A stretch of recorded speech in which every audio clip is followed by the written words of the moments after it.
তুমি কি এখানে খেলনা পছন্দ করে নিতে শিখে গেছো? হ্যাঁ, কি মজা। এইটা একটা নিয়েছে, এটা একটা নিয়েছে, পছন্দ করে দুটো বেছে নিয়েছে। হ্যাঁ কি বাবা, দুটোই লাগবে? ওর বাবা আর একটা নতুন খেলনা দেখছে আবার। আচ্ছা এটা রেখে ওকে দুটো হাতে ধরো তো, দেখি তো ওর কোনটা পছন্দ হয়। কোনটা নিবা? না, এটা হলেই হবে শুধু? ওইটা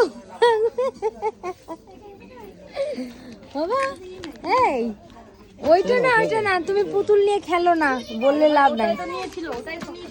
বাবা রাগ হয়ে গেল দেখেছি, ওর প্রত্যেকটা চাই। চলো আমরা আজকে এসেছি একটু শপিং করতে, আর মামামের এসে সব চাই, সব চাই, ওর সব চাই। এটা নিয়ে খেলো, চলো। ওটা নিয়েছি নিয়েছি নিয়েছি। না নিয়ে যাবে না, আবার জেদ করছে। চলো।